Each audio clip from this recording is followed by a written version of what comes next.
Sir Kumbh Mela ಅಂದ್ರೇನು?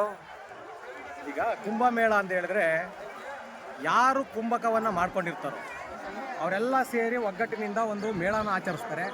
ವೈಜ್ಞಾನಿಕವಾಗಿ ಇರುವಂತಹ ಮೇಳ. ಯಾಕಪ್ಪ ಅಂತ ಹೇಳಿದ್ರೆ ನಾಸಾದವ್ರಿಗೂ ಕೂಡ ಕಂಡುಹಿಡಿಯೋದು ತುಂಬ ಕಷ್ಟ. 144 ವರ್ಷಕ್ಕೊಮ್ಮೆ ನವಗ್ರಹಗಳೆಲ್ಲವೂ ಕೂಡ ಒಂದೇ ಸರಳ ರೇಖೆಯಲ್ಲಿ ಬಂದು ಆ ಟೈಮಲ್ಲಿ ನಾವು ಅವೇ ಕುಂಭಕವನ್ನು ಆಚರಿಸ್ತವೆ.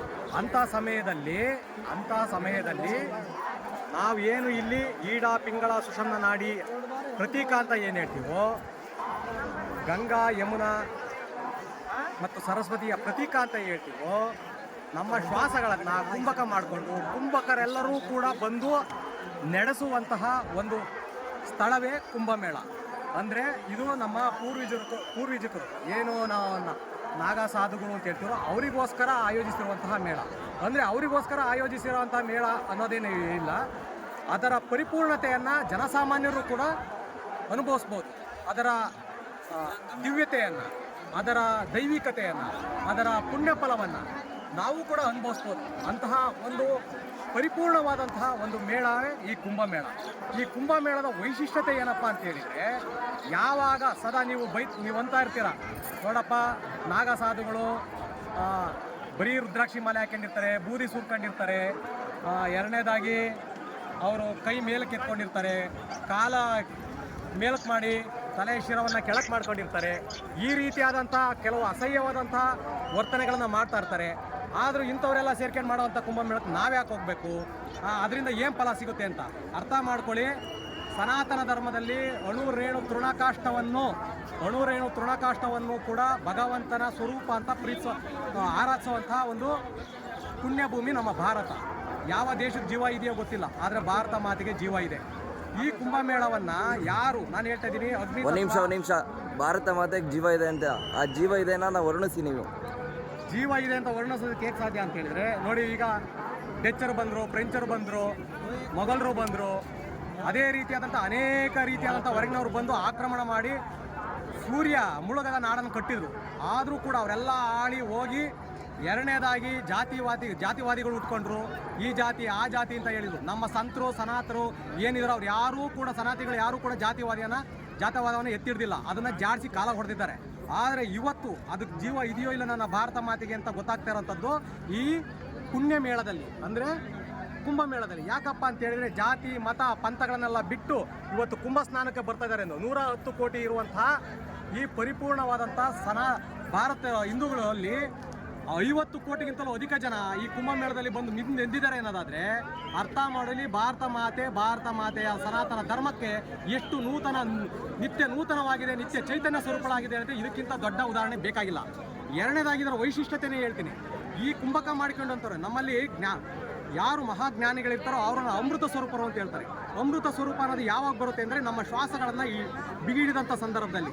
ಅಂದರೆ ಈಡ ಪಿಂಗಳ ಮತ್ತು ಸುಷಮ ನಾಡಿಗಳನ್ನು ಏಕಾಗ್ರತೆಯಲ್ಲಿ ಒಂದೇ ನಾಡಿಯಲ್ಲಿ ಬೆರೆತಾಗ ಮಾತ್ರ ಈ ಅಮೃತ ಸ್ವರೂಪ ಉಟ್ಕೊಳ್ಳುತ್ತೆ. ಇದನ್ನೇ ನಮ್ಮ ದೈವಿಕ ಶಕ್ತಿಯಲ್ಲಿ ಹೇಳ್ತೀವಿ, ದಾನವರು ಮತ್ತು ರಾಕ್ಷಸರು ಸೇರಿ ಕಡಿಯುವಂತಹ ಒಂದು ಅಮೃತ ಮಂಥನ ಅಂತ ಹೇಳ್ತೀವಿ. ಆ ಅಮೃತ ಮಂಥನ ನಮ್ಮಲ್ಲೂ ಕೂಡ ನಡೀತೈತೆ. ಹಗಲು ರಾತ್ರಿ, ಒಳ್ಳೆಯದು ಕೆಟ್ಟದು, ಈ ರೀತಿಯಾದಂಥ ಅಮೃತ ಮಂಥನ ನಡೀತಾ ಇರ್ತೈತೆ. ಅದರ ನಡುವೆ ನಮ್ಮಲ್ಲಿ ಒಳ್ಳೆಯ ಗುಣಗಳು ಹುಡ್ಕೊಂತವೆ, ದೈವಿ ಸ್ವರೂಪದ ಗುಣಗಳು ಹುಡ್ಕೊಂತವೆ. ಅಂದರೆ ಸದಾ ದೈವಿ ಶಕ್ತಿಯನ್ನು ಆರಾಧಿಸುವಂಥದ್ದು, ಸದಾ ದೈವಿ ಶಕ್ತಿಯನ್ನು ಕುಂಭಕ ಮಾಡ್ಕೊಳ್ಳೋವಂಥದ್ದು.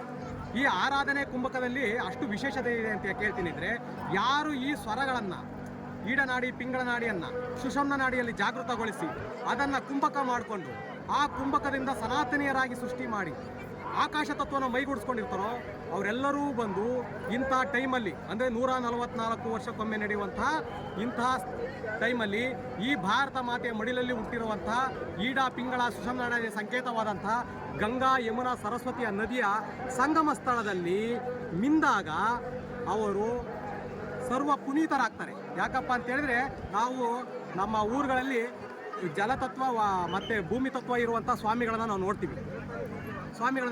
ಅವ್ರು ಬಂದು ಪಾದ ತೊಳೆದ್ಬಿಟ್ಟು ಅದನ್ನು ಪ್ರೋಕ್ಷಣೆ ಮಾಡಿದ ತಕ್ಷಣ ನಾವು ಪುನೀತರಾದ್ವಿ, ಸ್ವಚ್ಛವಾದ್ರಿ ಅನ್ನುವಂಥ ಮನಸ್ಥಿತಿ ಇರುತ್ತೆ. ಆದರೆ ಆಕಾಶ ತತ್ವವನ್ನು ಯಾವುದೇ ಆಸೆ ಆಕಾಂಕ್ಷೆಗಳು ಯಾವುದೂ ಇಲ್ಲದಂತೆ ಸದಾ ಭಗವಂತನ ಧ್ಯಾನವನ್ನು ಮಾಡ್ತಾ, ಅಂದರೆ ಯಾರು ಆಕಾಶ ತತ್ವ ದಿಗಂಬರ ಸ್ವರೂಪರಾಗಿ ಭಗವಂತನ ಭಗವಂತನ ನಾಮಸ್ಮರಣೆ ಮಾಡ್ತಾ ಯಾವಾಗಲೂ ಯಾವುದೇ ಆಸೆ ಆಕಾಂಕ್ಷೆಗಳಿಲ್ಲದೆ ಕುಂಭಕ ಮಾಡ್ಕೊಂಡಿರ್ತಾರೋ ಅಂಥವರು ಇಂತಹ ಸ್ಥಳದಲ್ಲಿ ಬಂದು ಒಂದು ಟೈಮಲ್ಲಿ ಇದರಲ್ಲಿ ಸ್ನಾನ ಮಾಡ್ತಾರೆ. ಆ ಸ್ನಾನವೇ ಕುಂಭಕ ಸ್ನಾನ ಅಂತ ಹೇಳ್ತೀವಿ. ಅದನ್ನೇ ಶಾಯಿ ಸ್ನಾನ ಅಂತ ಹೇಳ್ತೀವಿ. ಅದಾದ ನಂತರ ಇರುವಂತಹ ಹಿಂದೂಗಳು ಏನಿದೀವೋ ನಾವೆಲ್ಲ ಅವರು ಹೋದಂಥ ಅಮೃತ ಸ್ವರೂಪದ ದೈವಿಕ ಶಕ್ತಿಯನ್ನು ಆ ಮಹಾಗಂಗೆಗೆ ಕೊಟ್ಟೋಗಿರ್ತಾರೆ.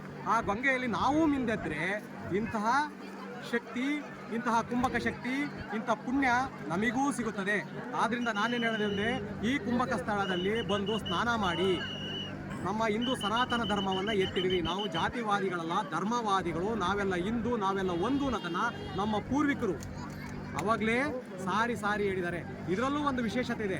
ಈ ಸಾಧುಗಳಲ್ಲಿ 2 ಜಾತಿಯಾದಂಥ ವಿಂಗಡಣೆ ಮಾಡ್ತೀವಿ. 2 ರೀತಿಯಾದಂಥ ವಿಂಗಡಣೆ ಮಾಡ್ತೀವಿ. ಮೊದಲನೇದು ನಾಗ ಸಾಧುಗಳು ಅಂತ ಹೇಳ್ತೀವಿ. ಅದಾದ ತಕ್ಷಣ ದಿಗಂಬರ ಸಾಧುಗಳು ಅಂತ, ಶ್ರೀ ಸಾಧುಗಳು ಅಂತ. ಈ ನಾಗ ಸಾಧುಗಳು ಅಗ್ನಿತತ್ವ ಮತ್ತು ವಾಯುತತ್ವವನ್ನು ಅಗ್ನಿತತ್ವವನ್ನು ಮೀರಿ ವಾಯುತತ್ವವನ್ನು ಅಳವಡಿಸ್ಕೊತಾರೆ, ಕಂಟಕ ಮಾಡ್ಕೊತಾ ಇರ್ತಾರೆ. ಇವರಿಗೆ ಅಲ್ಪ ಸ್ವಲ್ಪ ವಸ್ತ್ರಗಳಿರ್ತವೆ. ಆದರೆ ದಿಗಂಬರ ಇರ್ತಾರಲ್ಲ, ಇವರು ಅಗ್ನಿತತ್ವ ವಾಯುತತ್ವವನ್ನು ಮೀರಿ ಆಕಾಶ ತತ್ವವನ್ನು ಮೈಗೂಡಿಸ್ಕೊಂಡಿರ್ತಾರೆ. ಅಂದರೆ ಇವರಲ್ಲಿ ಯಾವುದೇ ರೀತಿಯಾದಂಥ ಆಸೆ ಆಕಾಂಕ್ಷೆಗಳಲ್ಲಿ ಇರೋದಿಲ್ಲ.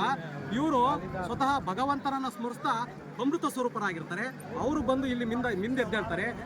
ಆ ಮಿಂದು ಹೋದಂಥ ಸ್ಥಳದಲ್ಲಿ, ಆ ಸಂಗಮದಲ್ಲಿ ಜನಸಾಮಾನ್ಯರು ಮಿಂದೆದ್ರೆ ನಾವು ಕೂಡ ಪಾವನವರಾಗ್ತೀವಿ ಅನ್ನುವಂಥ ಪ್ರತೀತಿ ನಮ್ಮ ಸನಾತನಿಯರಲ್ಲಿ ಇರೋದ್ರಿಂದ ಇದನ್ನ ಕುಂಭಮೇಳವನ್ನಾಗಿ ಆಚರಿಸ್ತೀವಿ.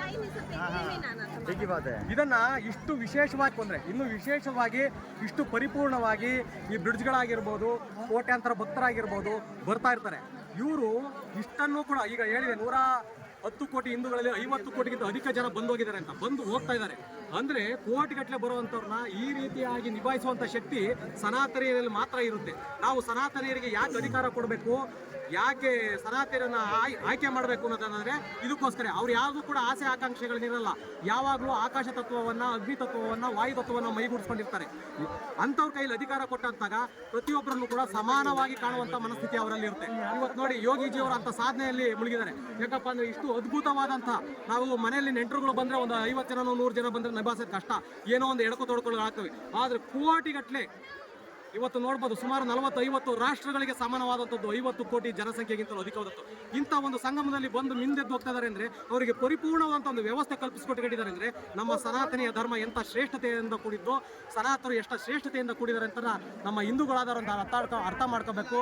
ಎಲ್ಲ ಹಿಂದೂಗಳು ಒಂದು, ನಾವೆಲ್ಲ ಜಾತಿವಾದಿಗಳಲ್ಲ, ನಾವು ಮನುವಾದಿಗಳಲ್ಲ, ನಾವು ಧರ್ಮವಾದಿಗಳು ಅನ್ನೋದನ್ನು ಸಾರಿ ಸಾರಿ ಹೇಳ್ಬೇಕು.